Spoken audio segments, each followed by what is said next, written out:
আসসালামু আলাইকুম। আশা করি তোমরা সবাই ভালো আছো। আজ আমি তোমাদের আ তোমাদেরকে নবম দশম শ্রেণীর বাংলা প্রথম পত্র পদ্যের কবিতাক্ষ নদ কবিতাটি ভালোভাবে আলোচনা করে বোঝাবো। আশা করি ভিডিওটি তোমরা না টেনে ধৈর্য সহকারে দেখবা। ধৈর্য সহকারে দেখবা। কপোতাক্ষ নদ কবিতাটি লিখেছেন মাইকেল মধুসূদন দত্ত। মাইকেল মধুসূদন দত্ত, এটা মুখস্থ করে ফেলতে হবে। মাঝে মাঝে পরীক্ষার সময় বলে কপোতাক্ষ নদ কবিতাটি কে লিখেছেন, তার জন্য আমাদের কবিতার সাথে কবির নামও মুখস্থ করে ফেলতে হবে। আগে আমি কবির পরিচিত আলোচনা করি। মধুসূদন দত্ত 1824 খ্রিস্টাব্দের 25শে জানুয়ারি যশোর জেলার সাগরদাড়ি গ্রামে জন্মগ্রহণ করেন। তাহলে তিনি কত সালে জন্মগ্রহণ করেন? 1824 খ্রিস্টাব্দের 25শে জানুয়ারি যশোর জেলার সাগরদাড়ি গ্রামে জন্মগ্রহণ করেন। প্রশ্ন আসতে হবে, তিনি কত খ্রিস্টে জন্মগ্রহণ করেন? 1824 সালে। কোন গ্রামে?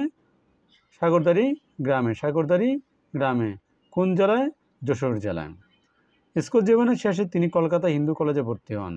এই কলেজে অধ্যয়নকালে ইংরেজি সাহিত্যের প্রতি তার তীব্র অনুরাগ জন্মে। 1843 খ্রিস্টাব্দে তিনি খ্রিস্টান ধর্মে দীক্ষিত হন। তখন তার নামের প্রথমে যোগ হয় মাইকেল। পাশ্চাত্য জীবনযাপনের প্রতি প্রবল আগ্রহ এবং ইংরেজি ভাষা ও সাহিত্যের প্রতি তীব্র আবেগ তাকে ইংরেজি ভাষায় সাহিত্য রচনায় উদ্বুদ্ধ করেন। পরবর্তীকালে জীবনের বিচিত্র কষ্টকর অভিজ্ঞতায় তার এই ভুল ভেঙেছিল। বাংলা ভাষায় কাব্য রচনার মধ্য দিয়ে তার কবি প্রতিভার যথার্থ স্ফূর্তি ঘটে। তার অমর কীর্তি হচ্ছে মেঘনাবধ কাব্য, যা 1861 সালে প্রকাশিত হয়। বাংলা সাহিত্যের প্রথম মহাকাব্যের নাম কি? মেঘনাবধ কাব্য। লিখে ফেলবা। 1861 সাল। 1861 সাল। 1861 সাল। বাংলা সাহিত্যের প্রথম মহাকাব্য হচ্ছে 1861 সাল। কে লিখেছেন? মাইকেল মধুসূদন দত্ত। নাম কি? মেঘনাবধ কাব্য। তার অন্যান্য কাব্য হচ্ছে তিলোত্তমা সম্বর কাব্য, বীরাঙ্গনা কাব্য, ভঞ্জঙ্গনা কাব্য, চতুর্দশপদী কবিতাবলী। আমরা এখন যে কবিতায় আলোচনা করতেছি এই কবিতা হচ্ছে এই কবিতাবলীর একটি অংশ। চতুর্দশ কবিতাবলী একটি অংশ। তার নাটক কৃষ্ণকুমারী, শর্মিষ্ঠা, পদ্মাবতী ও তার নাটক। প্রশ্ন হচ্ছে একই কি বলে সভ্যতা? বড় শালিকের গাড়িরও। বাংলা কাব্যের অমিতক্ষ ছন্দ এবং সনেটের প্রবর্তক তিনি। তাহলে বাংলা গদ্যের অমিতক্ষ ছন্দ জনককে? মাইকেল মধুসূদন দত্ত। বাংলা সাহিত্যের সনেট এর জনক হচ্ছেন মাইকেল মধুসূদন দত্ত। 1873 খ্রিস্টাব্দে 29শে জুন কবি পরলোকগমন। তাহলে উনি মারা যান কত? 1873 খ্রিস্টাব্দে 29শে জুন। তাহলে মাইকেল মধুসূদন জন্মগ্রহণ করেন 1824 খ্রিস্টাব্দের 25শে জানুয়ারি, মারা যান 1873 খ্রিস্টাব্দের 29শে জুন। এখন আমরা মাইকেল মধুসূদন সম্পর্কে কিছু জানলাম, কিন্তু ওনার জীবনের একটা ট্র্যাজেডি আছে, আসলে একটা ঘটনা আছে। এই ঘটনা সম্পর্কে আমরা হয়তো অনেকেই জানি না।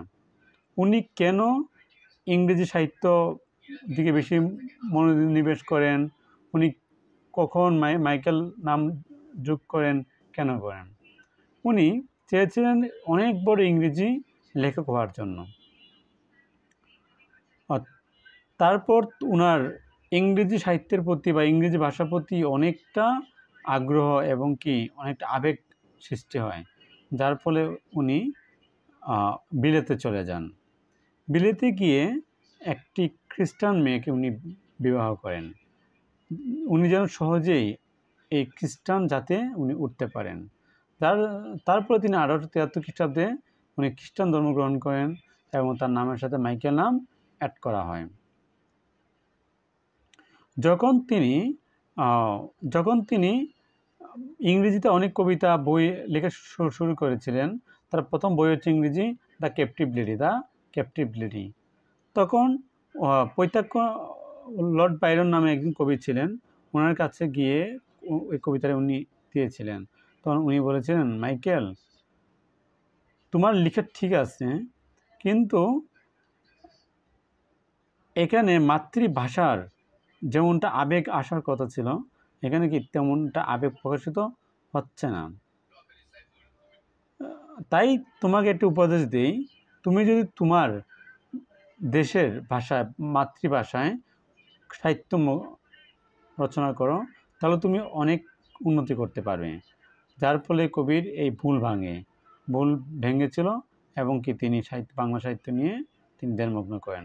তার মাত্র কয়েক বছর, মানে 8 থেকে 10 বছর তিনি বাংলা সাহিত্যে নিয়োজিত ছিলেন। যার পর তিনি বাংলা সাহিত্যে প্রথম মহাকাব্য ছিলেন মেঘনাদ কাব্য, প্রথম মহাকাব্য। বাংলা সাহিত্যের প্রথম সার্থক নাটক হচ্ছেন কৃষ্ণকুমারী, শর্মিষ্ঠা, পদ্মাবতী, এগুলো তিনি লিখে তোমার মানে জনপ্রিয়তা অর্জন করেন। তাহলে আমরা এই পর্যন্ত ওনার জীবন সম্পর্কে জানলাম। এখন আমরা মূল কবিতা চলে যাই। সতত হে নদ তুমি পরম মোর মনে।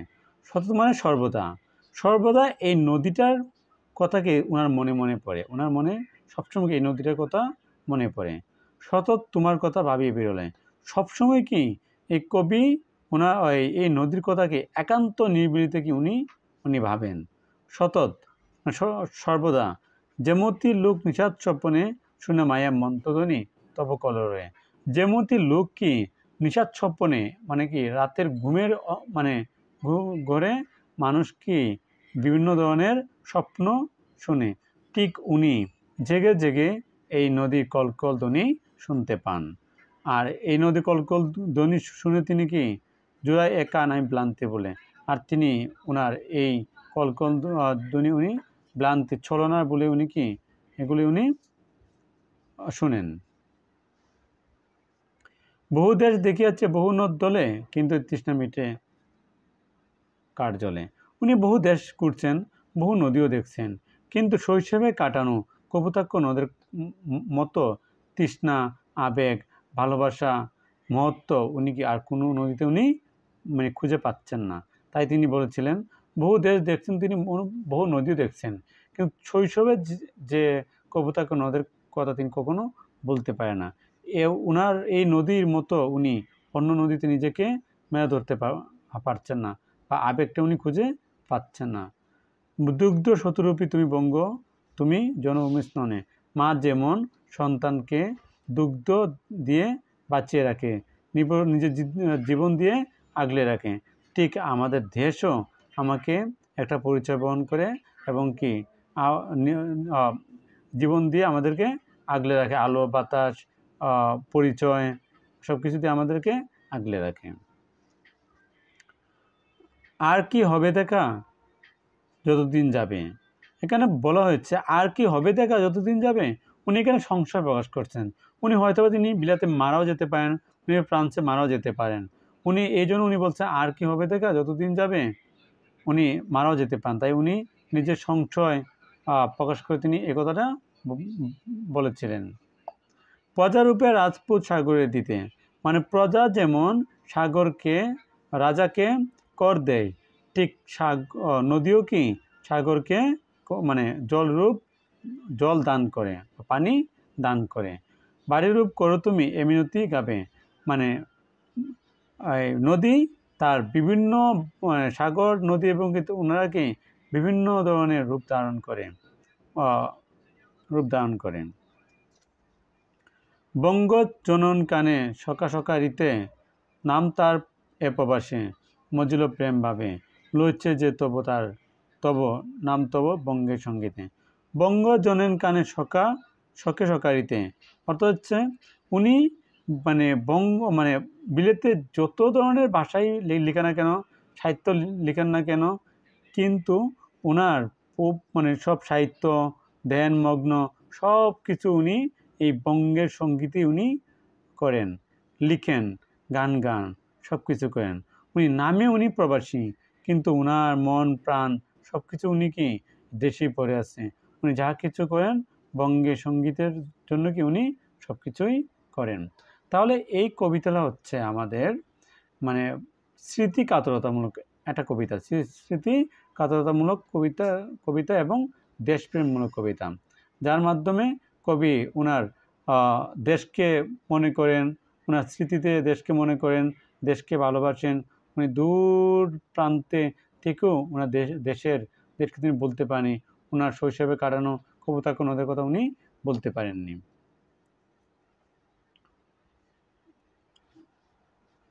তাহলে আজ এই কবিতাটাই, আগামী দিন নতুন একটি কবিতা নিয়ে হাজির হব।